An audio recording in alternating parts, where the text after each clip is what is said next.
तो जिस तरह से बात हो रही थी कि ईश्वर सर्वव्यापी है, उसको हम विज्ञान से जानें, ये इसके पिछले लेक्चर में आपको बात बता दी।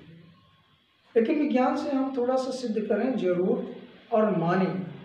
हम जानते हैं कि विज्ञान भी प्रकृति का ही बृहत रूप है और प्रकृति भगवान की परमेश्वर की बनाई हुई है। तो इसका अर्थ ये ना समझें कि विज्ञान भगवान को पुष्ट करेगा, विज्ञान से भगवान पैदा हुए, ऐसा कुछ नहीं मैं कहना चाहता हूँ। मैं सिर्फ ये बताना चाहता हूँ कि जो लोग मानते नहीं हैं, ईश्वर की परम सत्ता को नकारते हैं, जानते नहीं हैं, उनके लिए ये जरूर आवश्यक है, या जो इफ बट लगाते हैं, पूरे संसार के लोग हैं, उसमें कुछ लोग मानते हैं नहीं मानते हैं, उनको बताने के लिए कि यस परमेश्वर या परमात्मा को जरूर जाने, और जानने के लिए हमारे पास कुछ ऐसे पॉइंट्स हैं जो साइंस से संबंधित हैं, इसीलिए माने। क्योंकि ये बात हमारे सामने भी आई, हम भी क्यों माने, उसके पीछे कारण है। कम से कम जो आप करके जानते हैं उसे तो मानते हैं, उससे ही मानते हैं। एटम, जब हम शुरुआत करते हैं सर्वव्यापी, तो अगर परमाणु की थ्योरी को हम शुरू से लें, इसकी डिस्कवरी पर जाएं, विज्ञान में जो डाल्टन ने परम अणु की खोज करी, जिसे उन्होंने परम अणु कहा, परम क्यों कहा और उसका परमात्मा से क्या रिलेशन। परम अणु की अगर हम डेफिनेशन पे जाएं तो यह सूक्ष्मतम कण है। सूक्ष्मतम कण है, स्मॉलेस्ट पार्टिकल, और किसका, ऑफ द मैटर। सभी चीजें, सभी वस्तु, सभी पदार्थ दुनिया में जो हमें दिखते हैं, नहीं दिखते हैं, छोटे हैं, बड़े हैं, तरल हैं, ठोस हैं, द्रव हैं, पेड़ हैं, पौधे हैं, सजीव हैं, इवन निर्जीव हैं, पत्थर, पहाड़, लकड़ी सजीव है, डेड होने के बाद, ड्राई होने के बाद वो निर्जीव हो जाती है। तो ऐसे हम भी हैं, सजीव हैं, निर्जीव हो जाते हैं।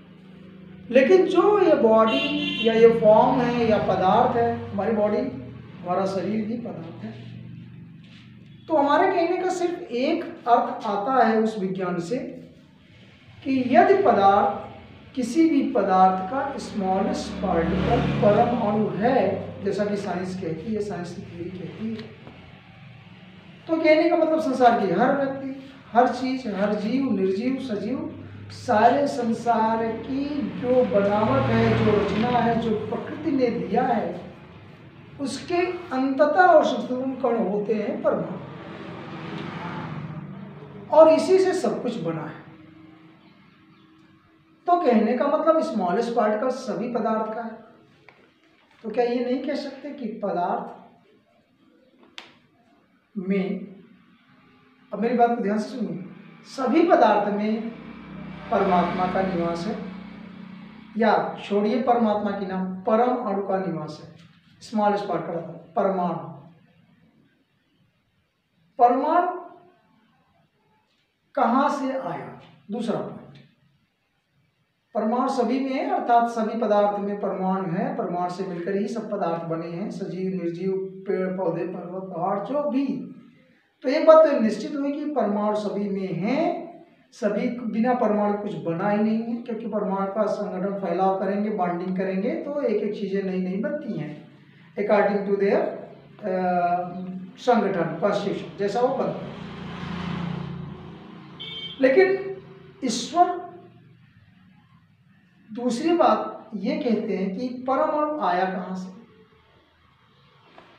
तो एक बात निश्चित हो कि समस्त में परमाणु है, और परमाणु अगर ईश्वर से प्राप्त है, ईश्वर ही है, तो सब जगह ही परमाणु में हम ईश्वर को देखें, ईश्वर को जाने। इसका मतलब तो यही हुआ, सारे पदार्थ, सारे वस्तु, हम में, तुम में, उनमें, इनमें, हर जगह, एवरीवेयर इज गॉड, वो परम। अब परमाणु परमात्मा है क्या? दूसरी बात अगर हम देखें तो क्या परमात्मा ही परमाणु है, या परमाणु से परमात्मा आया है, या परमात्मा से ही परमाणु निकला? तो हम अगर इस बात को बात करें तो दूसरी थ्योरी होती है, एक प्रॉपर्टी है एटम की।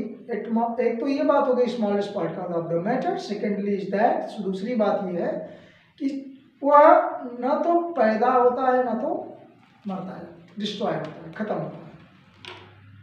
इसलिए एक बात कही गई है, परमाणु अविनाशी कण है, अविनाशी। बात ध्यान दीजिए, अविनाशी कण है। पूरी दुनिया इसको मानती है, साइंस मानती है, फिलोसफर मानते हैं, वैज्ञानिक के अलावा जो धर्मशास्त्र है सब ये बात जानते हैं, अविनाशी कण तो परमाणु है, अविनाशी। अब किसी धर्म के रिलीजियस लीडर बोलेंगे अविनाशी का अत्यंत पर्याय जानते हैं, अविनाशी को अच्छी तरह से समझते हैं, जो नष्ट नहीं हो सकता। हमारे ईश्वर में भी बात आती है, ईश्वर की जिससे बात करते हैं वो नष्ट नहीं होता। परमेश्वर, ईसाई में वर्ड यूज करते हैं परमेश्वर, परम शब्द पर ध्यान दीजिए, परम ईश्वर, परमेश्वर। ईसाई में यूज करते हैं परमेश्वर। क्या बाइबल में सब जगह परमेश्वर लिखा?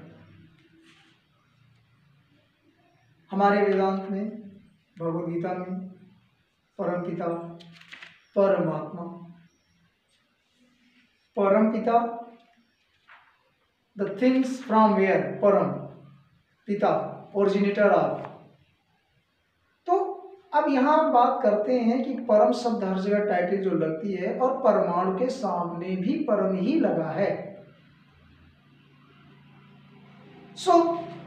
दूसरी बात है कि परमाणु अविनाशी कण है, और परमेश्वर को हम जानते हैं अविनाशी है, परमात्मा अविनाशी है, परम पिता परम है, उसका ना आदि है ना अनंत है, ना आदि है ना अंत है, दैट इज इंफिनिटी है, अनंत है, एवरीवेयर है, एवरी कण में, एवरी थिंग्स में। अगर वो अविनाशी है और परमाणु भी अविनाशी है। दूसरी बात हम ये कहते हैं कि परमाणु को ना पैदा किया जा सकता है न तो खत्म, तो पैदा भी नहीं किया जा सकता। अविनाशी तो एक दूसरी पक्ष की बात में, एक नदी के दो छोर, एक जगह जन्म और एक जगह खत्म होना। तो परमाणु अविनाशी है, लेकिन उधर ये भी लिखा है इसे उत्पन्न भी नहीं किया जा सकता। मतलब जिससे सारी संसार की जगत की सृष्टि हुई है, रचना हुई है, उससे हम पैदा भी नहीं कर सकते, दैट इज एटम। अगर हम उसे पैदा भी नहीं कर सकते और नष्ट भी नहीं होता तो कहाँ से आया? कभी तो कहीं से हुआ रहा होगा, किसी यूनिवर्स में घूम रहा है, कहाँ से आया? प्रश्न तो ये पड़ता है। अब वही हमारा प्रश्न ये उठता है कि हम कहाँ से आए, क्योंकि we also a part of that atom. वो एटम से ही combination of that atom, formation of the things, वो पदार्थ हम बने हैं। हम अविनाशी नहीं है, बस सही है। हम अविनाशी नहीं है का मतलब हमारा शरीर अविनाशी नहीं है। लेकिन अगर हम गीता के उपदेश में चले जाएं, आत्मा अमर है, जो परमात्मा से मिली हुई है, आत्मा और परमात्मा का द्वैत जो विचार है। फिर वहां ध्यान दीजिए कि हम तो नश्वर हैं, नष्ट हो जाते हैं,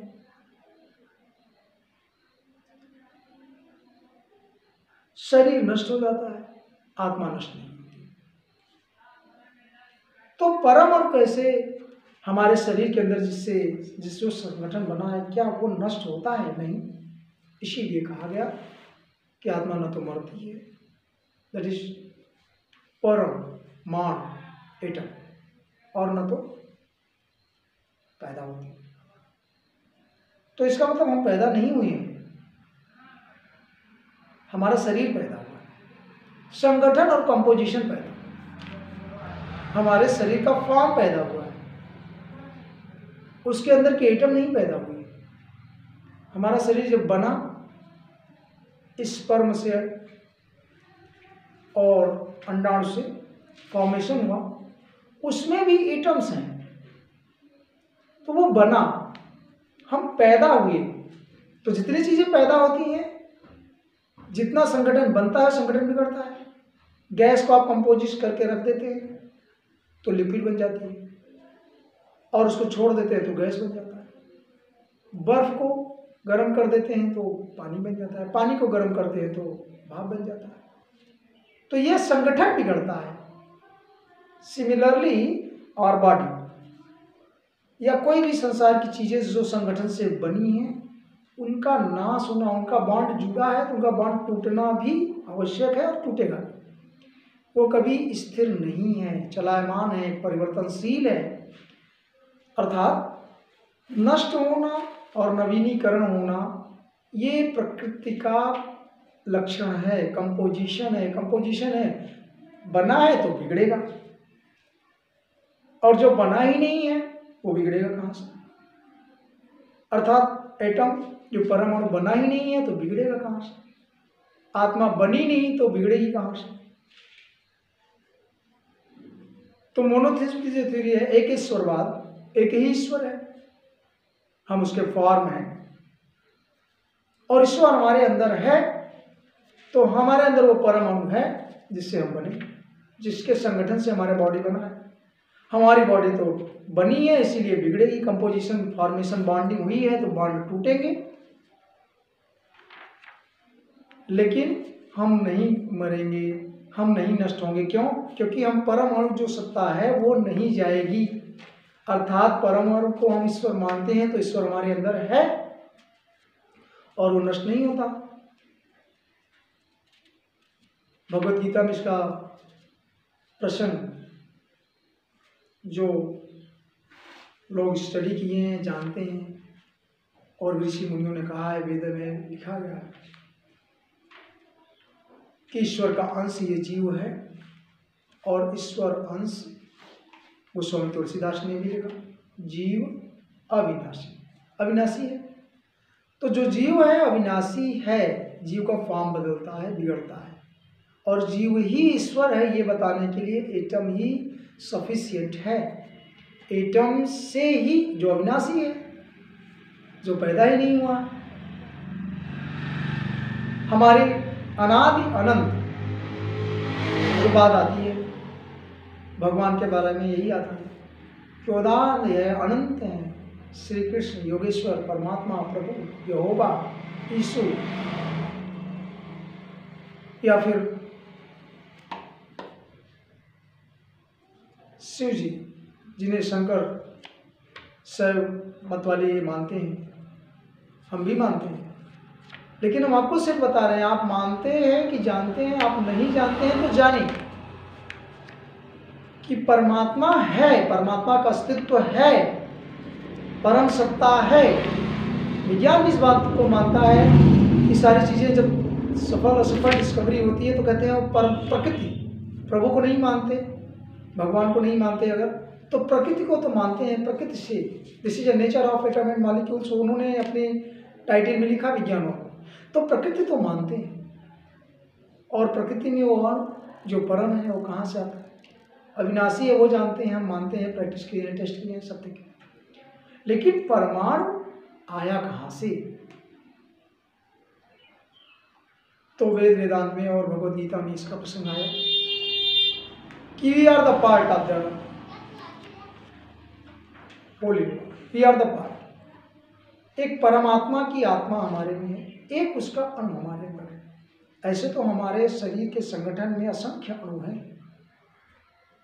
बॉडी बनी है, उसका एलोबरेशन है, कंपोजिशन है, बट जिसे हम आत्मा समझते हैं वो ईश्वर का परम अणु है, वही परम तो हमारे अंदर है।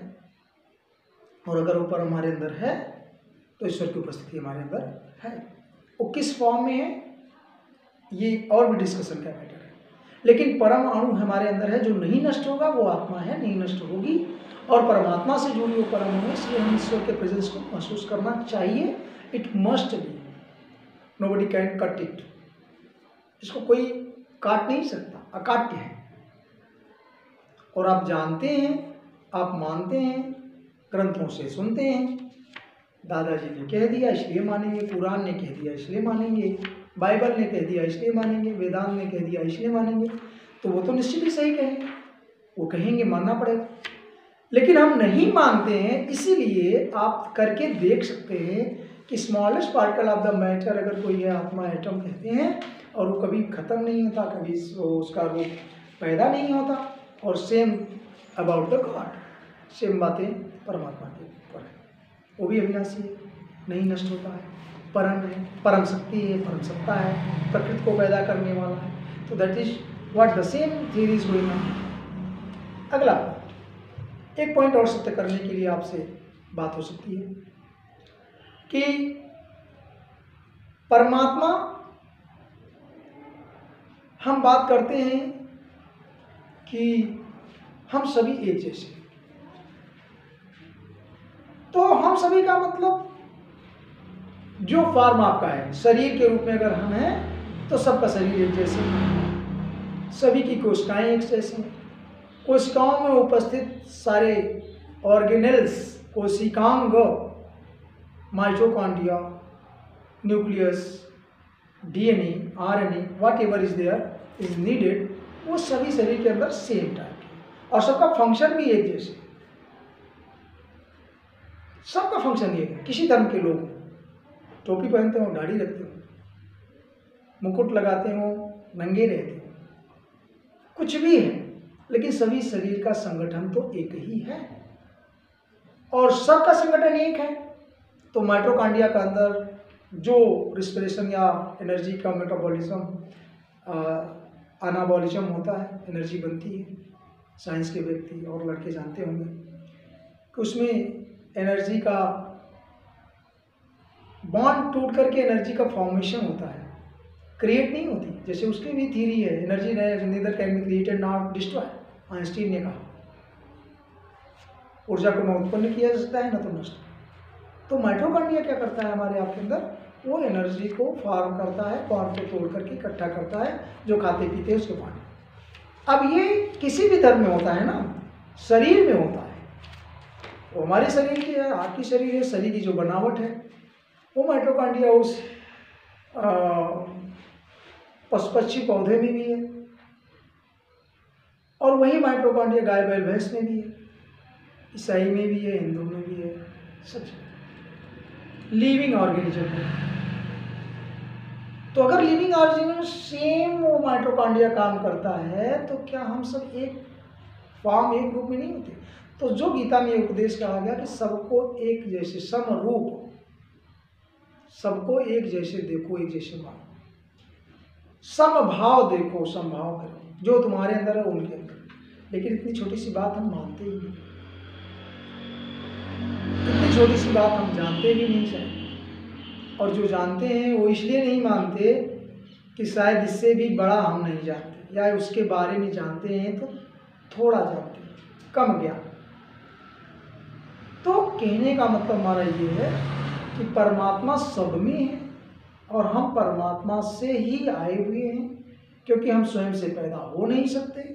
Smallest particle of the matter जो हमारा है, जिससे हमारे बॉडी का संगठन हुआ है, वो स्वयं से नहीं आया, कहीं से आया, मदर से आया, फादर से आया, उसके पहले उनके पूर्वजों से आया, उसके पहले उनके प्रोजेनिटर से आया, उसके पहले आप साइंस में चले जाएंगे, origin of life theory, opening बात, संगठन, कोई सर्वेट्स जल से उत्पन्न हुए, यहाँ से हुए, वहाँ से हुए, लेकिन अल्टीमेट जब जाएंगे उसमें भी कोई सर्वेट्स में हम करेंगे तो उसमें लिपिड्स, मोनोलिपिड्स, कार्बोहाइड्रेट, इन सब का संगठन से जीव बना। और जब इन संगठन से जीव बना तो वो सब क्या है, बॉन्डिंग एनर्जी से बने, और बॉन्डिंग एनर्जी वो मॉलिक्यूल्स और पार्टिकल्स जो जुड़े उसके एटलिस्ट में क्या जाते हैं, तो वो है परमाणु। तो ये तो जीवित सत्ता की बात है ये परमाणु। अब हम बात करते हैं निर्जीव चीज़ों की, जो हमारे जैसे नहीं मानते हैं। ईंट है, पत्थर है, पड़ा है, लकड़ी है, टुकड़ा है, उसमें भी हम नहीं मानते। लोहे का टुकड़ा है, कल मैं बात कर रहा था, मेटल है, और उसमें किधर अणु है, किधर परमाणु। तो विज्ञान ने कह दिया और आपने जान लिया, every substance is the constituents of atoms, atom से ही बना। तो भले वो निर्जीव है तो इसका मतलब एटम उसके अंदर भी है, उसका संगठन है। निर्जीव चीज़ें हैं उसके भी अंदर संगठन। निर्जीव सजीव में कुछ अंतर नहीं है। Transformation of energy, I will tell you somewhere else, अभी स्टार्टिंग की बातें हैं, कभी कभी ये बात आएगी। लेकिन अभी वो निर्जीव चीज़ में हम कैसे परमात्मा को देखें या माने? हम इतना तो सुने और देखें और मानते हैं, ऋषि मुनियों ने बताया है, उपदेशों में कहा गया। भक्त प्रहलाद ने खंभे में भगवान को देखा, प्राप्त किया, जाना। वो जाना, देखा, तो क्या वो परमात्मा वहां आया या था? ईश्वर की उपस्थिति हर जगह, हर हम ये मानते हैं, तो already is there inside the pillar. परमात्मा उस पिलर के अंदर था ऑलरेडी, ऑलवेज है, प्रेजेंस है आज भी। निर्जीव और सजीव की बात हम कर रहे हैं। वो खंभे में परमात्मा है क्या, या था, या है? तो हम स्मॉलेस्ट पार्टिकल और परमाणु की बात करें तो आज भी निर्जीव चीजों में परमात्मा है। तो हम ये कह सकते हैं कि परमाणु वो नेगेटिव थिंग में, पॉजिटिव थिंग में हमारी सोच की बात है। सारी चीजें लिविंग, नॉन लिविंग, मानने न मानने की अलग बात है, लेकिन स्मॉलेस्ट पार्टिकल है। तो उससे ही परम चीजें बनी, सारे संगठन की चीजें बनी, पदार्थ का निर्माण हुआ। वो धूल मिट्टी के कण हो सकते हैं, पत्थर का अणु हो सकता है। पत्थर का छोटा सा एग्जाम्पल अगर कैल्शियम कार्बोनेट ले लें विज्ञान की दृष्टि से, तो कैल्शियम का कार्बोनेट CaCO3, कैल्शियम एक अलग तत्व है, कार्बन एक अलग तत्व है, ऑक्सीजन एक अलग तत्व है, और इनके एक अणु, ऑक्सीजन के 3 अणु, कार्बन का 1 और कैल्शियम का 1, ये कुल CaCO3, कैल्शियम 1 Ca, कार्बन का 1 2 और ऑक्सीजन का 3, कुल 5 अणु परमाणु मिले तो एक अणु का निर्माण हुआ कैल्शियम कार्बोनेट। तो पत्थर का एक अणु भी किससे बना है? ऐसे छोटा सा पत्थर उठा लें तो उसमें मिलियंस मॉलिक्यूल्स हो सकते हैं, और उसमें जो बना वो परमाणु से। तो वो पत्थर के अंदर अगर परमाणु है और वो अविनाशी है, टेक केयर माय वर्डिंग, अविनाशी है, अविभाज्य है, उससे छोटा भी नहीं हो सकता, नष्ट भी नहीं हो सकता, पैदा भी नहीं हुआ है, तो पत्थर का पहला अणु आया कहाँ से? और अगर पत्थर का अणु उपस्थित है, आया नहीं है, तो उसमें भी परमात्मा का अस्तित्व है। I think this is some what I am trying to say, जो मैं कहना चाहता हूँ कि परमात्मा सब जगह उपस्थित है, जीव हो, सजीव हो, निर्जीव हो, वो सब जगह है। स्वामी विवेकानंद ने एक जगह लिखा, मुक्ति के मार्ग, ऐसे तो मुक्ति का मार्ग हर धर्मों में लिखा गया, सबको मुक्ति पानी, सजीव निर्जीव सब में परमात्मा है। अभी सजीव निर्जीव में, निर्जीव से वो सजीव बनेगा, फिर उसको नॉलेज आएगा, ज्ञान होगा, फॉर्म बनेगा, अनेक अनेक रूप उसके होंगे, गाय बैल भैंस पशु पक्षी बनते बनते आदमी का उसका नॉलेज वाला एक पदार्थ बनता है जो मैन हो जाता है। और जब ज्ञान करता है, लिबरेशन वाइब्रेशन ऑफ एनर्जी उसकी जब ज़्यादा बढ़ती है तो उसकी आत्मा का संचार होता है, फैलाव होता है। और आत्मा का संचार ये योग का पार्ट है, मेडिटेशन का पार्ट है, एकाग्रता की बात है। जब आप ये करेंगे तो मुक्ति की तरफ बढ़ेंगे। कहने का मतलब आत्मा नष्ट तो नहीं होती, जो हमारे अंदर है, जो कंकड़ पत्थर हम कभी कई हज़ार वर्ष पर पहले, कई पीढ़ियों पहले कंकड़ पत्थर के रूप में हो सकते हैं, क्योंकि वो कंकड़ पत्थर जब तक लिविंग नहीं आएगा मुक्त नहीं होएगा। लिविंग आने में उसको नॉलेज आएगा, और लिविंग आने में, नॉलेज आने में भी उसको कई जन्म लेने पड़ेंगे, कभी पशु कभी, क्योंकि कर्म का बंधन है, कर्म करेंगे वैसा फल करेंगे, कर्मण्येवाधिकारस्ते। कहने का मतलब हमको कुछ और नहीं जानना। अगर हम केवल एक प्रश्न पर बात करने चल रहे हैं, बाकी प्रश्न हम बाद में लेंगे, कभी जैसी जरूरत होगी उससे लेंगे। हमारा ज़्यादा उद्देश्य है आपको ये सिखाना, ये बताना कि परमात्मा की उपस्थिति हर जगह है। इसीलिए हम पत्थर को भी प्रणाम करते हैं, सूर्य के निकलते हैं उनकी किरणों को प्रणाम करते हैं, नहाने जाते हैं जल को प्रणाम करते हैं, पीने से पहले, खाने से पहले उस भोजन को प्रणाम करते हैं, क्योंकि उसके अंदर वो अविभाज्य कण है जो परम सत्ता से आए। उस प्रकृति का जो स्मॉलेस्ट पार्टिकल है वो परमात्मा का है। इसीलिए हम ये बात तो निश्चित ही कह सकते हैं, इसमें कोई दो राय नहीं, कोई संशय नहीं, कोई डायलमा नहीं, या जो लोग इससे ज़्यादा हमारे कंट्राडिक्ट कर सकते हैं वर्डों को, तो वो हमसे कमेंट में या सीधे बात करके ये बता सकते हैं कि this is not right, and then what will be the right you will tell, तब हमको आप सत्य बताएं। लेकिन हमारे परम सत्य चैनल के माध्यम से आपको इतना जानने की ज़रूरत है अभी आज कि वो जो सर्वव्यापी हम सभी कहते हैं, जानते हैं, सुनते हैं, उनको आज मैं ये कहूँगा कि अगर आप हिचकिचाहट में नहीं मानते हैं तो मानना शुरू करिए, because of this it is discovered already कि परमाणु है, इलेक्ट्रॉन हर जगह है। परमाणु में जो संगठन, परमाणु के अंदर संगठन की बात करें तो विभिन्न वैज्ञानिकों ने खोजा, ये कॉलेज के स्कूल के स्तर का विषय है। लेकिन छोटे सी बात में कहें तो जो प्रोटॉन, इलेक्ट्रॉन और न्यूट्रॉन की डिस्कवरी हुई, उसमें से इलेक्ट्रॉन के द्वारा स्रोत बिजली चलती है, चार्ज मेटल है, उसको अपने इलेक्ट्रॉन को फ्लो करा दिया, वो एटम में ही है, इलेक्ट्रॉन फ्लो कर दिया, electron already running, rotating, everybody knows. Electron अपने भी कक्षा में चक्कर लगाता रहता है, विज्ञान का विषय है, विज्ञान के विद्यार्थी इसको अच्छी तरह से। तो इलेक्ट्रॉन को हमको फ्लो कराना है, उस परमाणु से निकाल करके किधर भी दूसरे साइड के परमाणु में ट्रांसफर करना, और वह अगर ट्रांसफर होता है, ऐसी सतत क्रियाएं चलती हैं, तो एक तरह से फ्लो हो जाता है इलेक्ट्रॉन का, flow of electron from one two other atom and molecules को, तो ये करंट डेवलप कर देता है। तो विद्युत की परिभाषा ही यही है साइंस में, flow of electron is the electricity और करंट।